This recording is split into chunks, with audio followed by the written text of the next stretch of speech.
Hello everyone, welcome to my channel, Tenchi here. Today we'll be doing a deck profile on Yang Sings. Now these guys are actually pretty cool. Yang Sings have been around for a while. This is gonna be for the January 2015 format, the new ban list that just came out.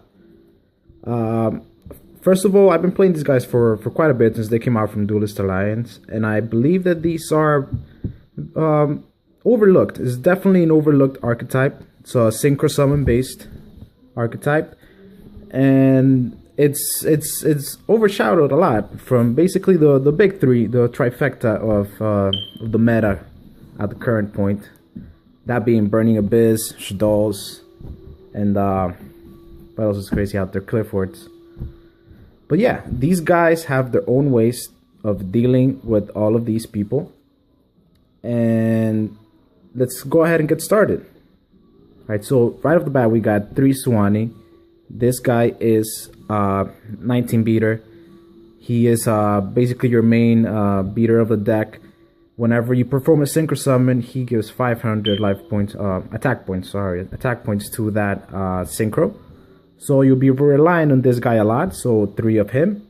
We have Bixie. Bixie is 2000 defense, and he makes any synchro trap immune. So that's a pretty big thing for the meta for right now. Gives a pretty good out to those Fire Lake of the Burning Abyss, and it can't be touched when you summon, basically. Now we have Bian, Earth of the Yang Sing. This guy gives you immunity to being destroyed by battle, which is not a great thing, but there's still plenty of uses for a level 3 in a synchro deck. Now we have, this is Pull Out. This is level 1. It's pretty good for this current format for right now, since Snatch Steal is back. So this guy gives you immunity to any spell effects for your synchro monster. It's pretty good. We're gonna use this guy a lot to synchro off from to bring out Formula Synchron, which helps out tremendously in this deck. But yeah, we got those are our main Yang Sings, and now we have just one of Tawatai, Shadow of the Yang Sing. He's 22. It's a little bit cloggy if you run more than one. Some people debate where they should even run one, but I'm a believer of this card. He's pretty good. Now these are our monsters, so we're gonna go right ahead into our tuners. This is Kiwin, Light of the Yang Sing. You have to run 3 of him. He's a staple. He's a must for this deck, as well as 2 Yao 2. Some people like to play around with other way, 3 Yao 2, 2 Kiwin. I think Kiwin is still an amazingly consistent tuner for this deck, whereas this lets you, if you have 2 Yang Sing cards in your hand, so that could be even Yang Sing Creation or Yang Sing Path spell. You can send 2 of those to the graveyard and then bring out 2 monsters, 1 with 2 attack, 1 with 2 defense. Ideally, you'll be bringing out either Boxia or Yahtzee. Yahtzee is a great choice as of late.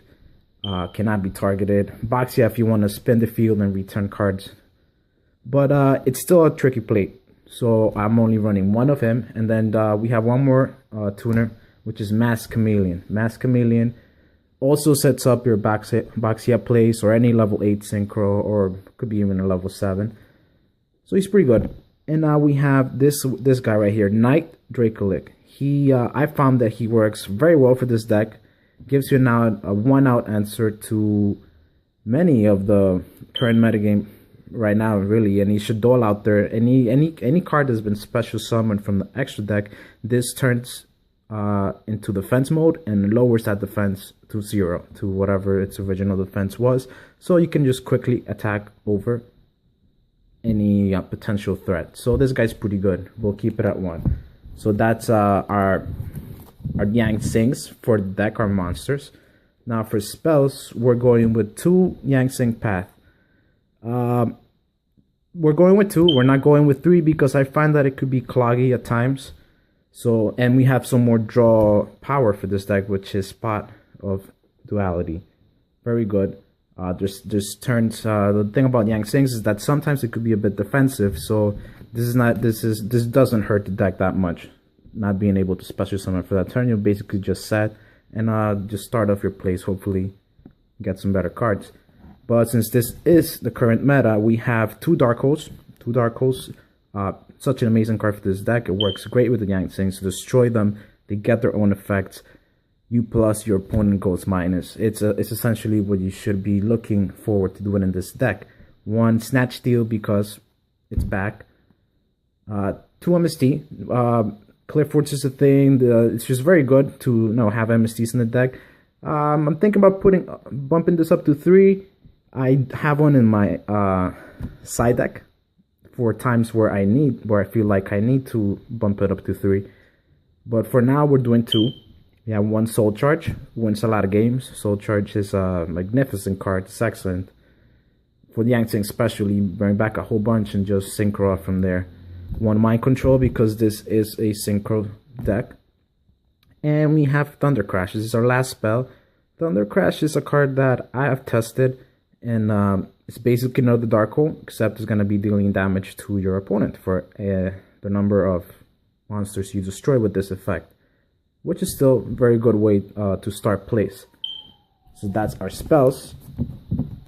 And when we'll be looking at the main traps, especially Yang Tsing Creation. This is the card that you should have 3 of this at all times.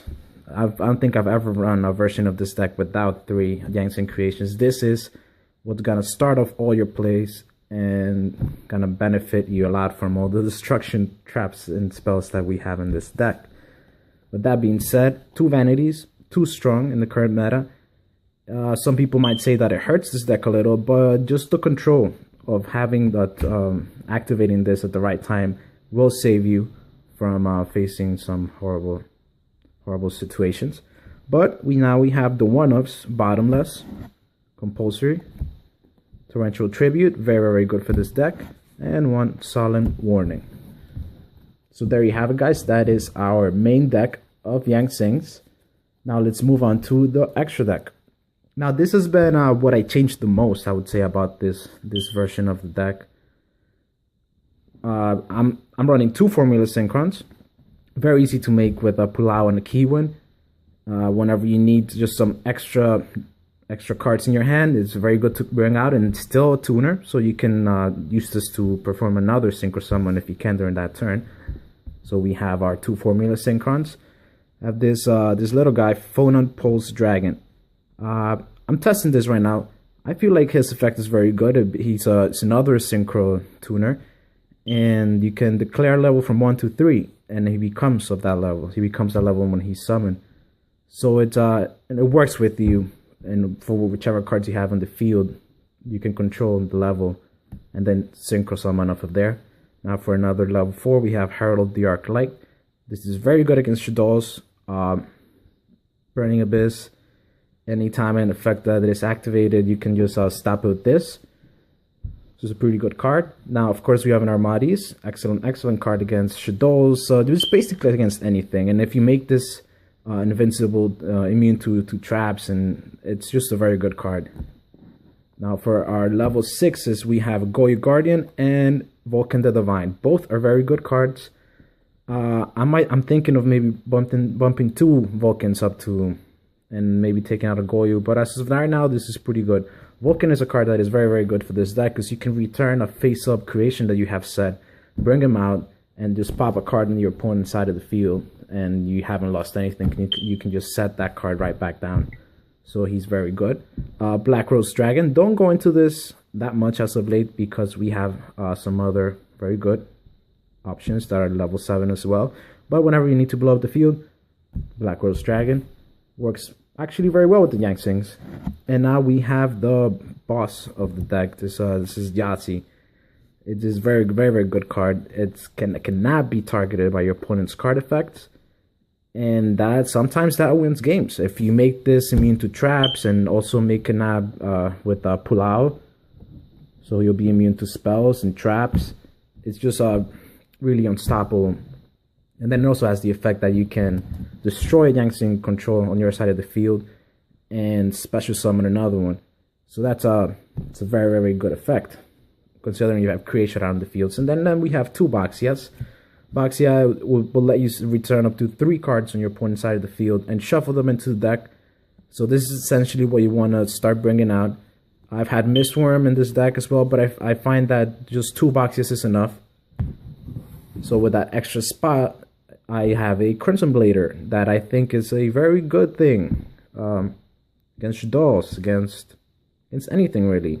You bring this out and your opponent cannot special summon anything level 5 or higher in their next turn. And of course we have Leo. Leo, it's a card that it's already, as it is pretty good card. And with all the Zing effects, it can have up to 500 attack, being immune to traps, and immune to being destroyed by battle, and not be able to target it. It's just very hard to get out of a situation with this card on the field. And for our last card, we have, this is our wild card. This is Exciton Knight. We do have level 4s in the deck. We have 3 Swanee and the Masked Chameleon, and as well as the Night Drake. So this is definitely doable, and usually I prefer to keep this deck synchro. It's still a synchro-centric deck, but it's very good to add this to its support. But yeah, guys, there you have it. This has been my video on Zings for the January 2015 format. And stay tuned for many more unboxing videos and some other deck profiles possibly in the future. Okay, guys. Tenchi out.